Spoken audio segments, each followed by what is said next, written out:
தஞ்சை மாவட்டத்தில் குறுவை சாகுபடி 1,98,000 ஏக்கர் நிலம் இருந்தாலும் 35,000 ஏக்கருக்கு மட்டுமே தொகுப்பு திட்டம் வழங்கப்பட்டு உள்ளது.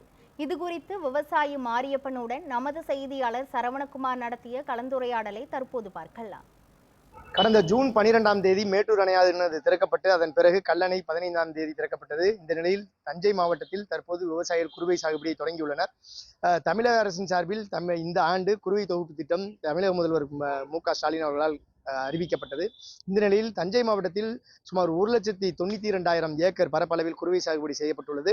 ஆனால் தஞ்சை மாவட்டத்திற்கு 35,000 ஏக்கர் பரப்பளவில் மட்டுமே குறுவை சாகுபடிக்கு தொகுப்பு திட்டமானது அறிவிக்கப்பட்டுள்ளது. இதனால் தற்போது இந்த பகுதியில் உள்ள விவசாயிகள் 1,92,000 ஏக்கர் பரப்பளவில் குறுவை சாகுபடி செய்ய உள்ள நிலையில் 1,00,000 ஏக்கர் பரப்பளவிற்காவது இந்த குறுவை தொகுப்பு திட்டத்தை வழங்க வேண்டும் என்ற கோரிக்கையை வைத்திருக்கின்றனர். தற்போது நம்மிடையே விவசாயி மாரியப்பன் இருக்கிறார், அவரிடம் கேட்கலாம். சார், இப்போ தஞ்சை மாவட்டத்தை பொறுத்தவரை 1,92,000 ஏக்கர் பரப்பளவில் குறுவை சாகுபடி செஞ்சிருக்காங்க. ஆனால் தமிழக அரசு தஞ்சை மாவட்டத்திற்கு 32,000 ஏக்கர் பரப்பளவில் தான் குறுவை தொகுப்பு திட்டம் அறிவிச்சிருக்காங்க. இதனால என்ன பாதிப்பு இருக்கு? எவ்வளவு இப்போ அந்த கால அவகாசம் கூட முடிஞ்சதா சொல்றாங்க. இன்னும் எவ்வளவு நாட்கள் இந்த குறுவை சாகுபடிங்கிறது தொடங்க இருக்கு? இன்னும் எவ்வளவு பேருக்கு அறிவிக்கணும்னு நீங்க எதிர்பார்க்குறீங்க? இப்ப குறுவை தொகுப்பு தமிழ் முதலமைச்சர் அறிவிச்சு இப்ப ஜூன் 12 அறிவிச்சிட்டாங்க. தண்ணீர் திறந்து விட்டாங்க. இப்ப தண்ணீர் பாத்தீங்க அப்படின்னா ஒரு மாசம் மழை இல்ல, ஒரு மாசம் தண்ணி திறந்து வயல்ல போய் தண்ணி பாஞ்சாலும் குடிச்சிருது. அப்ப நாத்து விட்டு கிட்டத்தட்ட வயசு பாத்தீங்கன்னா 30 நாளைக்கு மேல போயிருச்சு. இப்ப இவங்க குறுவை தொகுப்பு அறிவிச்சு எல்லாத்தையும் கணக்கு முடிஞ்சு போச்சு அப்படின்னு சொல்றாங்க. ஆனா இந்த மாசம் கிட்டத்தட்ட ஜூலை கடைசி வரைக்கும் நாங்க குறுவை பணி நடக்கணும். அப்படி நடந்தாதான் செய்ய முடியும். ஏன்னா தண்ணீர் பற்றாக்குறை இருக்கு, மழை இல்ல, எங்களுக்கு டிலே ஆகுது, நடவு செய்ய முடியல.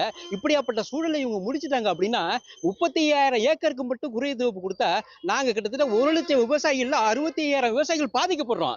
எனவே இந்த 65,000 விவசாயிகளுக்கு குறுவை தொகுப்பு கொடுத்தால் மட்டும்தான் அவங்க அடுத்தடுத்த இயந்திர பணிக்கு போக முடியும். இவங்க 35,000 ஏக்கரை முடிச்சுக்கிட்டாங்கன்னா எல்லா விவசாயிகளும் இப்ப போராட்டத்தை சூழ்நிலையை உண்டாக்கிட்டு இருக்காங்க. ஏன்னா அந்த முன்கூட்டியே கொடுத்த நடவு செய்ய என்ன எப்படின்னு கேட்டீங்கன்னா, போர்வில் வச்சிருக்க விவசாயிகள் மட்டும்தான் இந்த பணியை முடிச்சிருக்காங்க. ஆற்று நீரை நம்பி செஞ்ச விவசாயிகள் யாருமே இப்ப நடவு பணியை செய்ய முடியல. தண்ணீர் பற்றாக்குறை இருக்கின்றது. எனவே எப்போ மழை பெய்தோ அப்பதான் நடவு செய்ய முடியும். இப்படியாப்பட்ட சூழ்நிலையில தமிழ்நாடு அரசு உடனடியாக நடவடிக்கை எடுத்து கிட்டத்தட்ட 65,000 பாக்கி உள்ள விவசாயிகளுக்கும் குறுவை தொகுப்பு கொடுத்து அவங்களையும் இந்த குறுவை பணியை முடிக்க செய்ய சொன்னால்தான் அடுத்து அவங்க விவசாயம் செய்ய முடியும். அப்படி இல்லைன்னா மிகப்பெரிய இழப்பு ஏற்படுகிறது. ஏன்னா இது குறிப்பா பாத்தீங்கன்னா ஒரத்த நாட்டுல கடந்த ஆண்டு 6,000 ஏக்கர் கொடுத்திருந்தாங்க. இந்த ஆண்டு 2,000 ஏக்கரை குறைச்சு 4,000 ஏக்கர் ஆக்கிட்டாங்க. நாங்க ஒட்டுமொத்த டெல்டா மாவட்டத்தில ஒரத்த நாட்டுல அதிகமா குறுவை சாகுபடி 23,000 ஏக்கர் செஞ்சிருக்கிறோம். கிட்டத்தட்ட ஒரு 6,000 ஏக்கர் செய்யக்கூடிய விவசாயிகள் 6,000 விவசாயிகள் பாதிக்கப்பட்டிருக்காங்க. இந்த சூழல்ல ஒரத்த நாடு பகுதிக்கு நீங்க முன்னுரிமை அடிப்படையில ஒட்டுமொத்தமா நாங்க பாத்தீங்கன்னா 67,000 மெட்ரிக் டன் மேல நாங்க உற்பத்தி சாதனை புரிகிறோம். இந்த சூழலை எங்களுக்கு ஏன் நீங்க குறைச்சிங்க? நீங்க வருத்தம் அளிக்கிறது. எனவே தமிழ்நாடு முதலமைச்சர் உடனடி நடவடிக்கை எடுக்கணும். ஒரத்த நாடு பகுதிக்கு மட்டுமல்ல தஞ்சை மாவட்டத்துக்கும் மீதம் உள்ள 65,000 ஏக்கர் விவசாய பணி செய்யக்கூடிய விவசாயிகளுக்கு குறுவை தொகுப்பை கொடுத்து அவங்களுடைய வாழ்வாதாரத்தை பாதுகாக்கக்கூடிய சூழலை உருவாக்கி இருந்தால் மட்டும்தான் அடுத்தடுத்த விவசாயிகள் விவசாயம் செய்ய முடியும் என்பதை தெரிவித்துக் கொள்கிறேன். குறுவை தொகுப்பு திட்டத்திற்கு கால அவகாசத்தை நீடிக்க வேண்டும். 31ஆம் தேதி வரை இந்த குறுவை சாகுபடி பணி என்பது தொடர்ந்து நடைபெற்று வரும். எனவே அரசு கால நீட்டிப்பு செய்து மேலும் 1,92,000 ஏக்கர் பரப்பளவில் சாகுபடி செய்யப்பட்ட நிலையில் வெறும் 32,000 பரப்பளவிற்கு மட்டுமே குறுவை தொகுப்பு திட்டம் கிடைத்துள்ளதாகவும் மீதமுள்ள விவசாயிகளுக்கும் கிடைக்க தமிழக அரசு நடவடிக்கை எடுக்க வேண்டும் என்பதே இந்த பகுதி விவசாயிகளின் கோரிக்கையாக இருக்கிறது.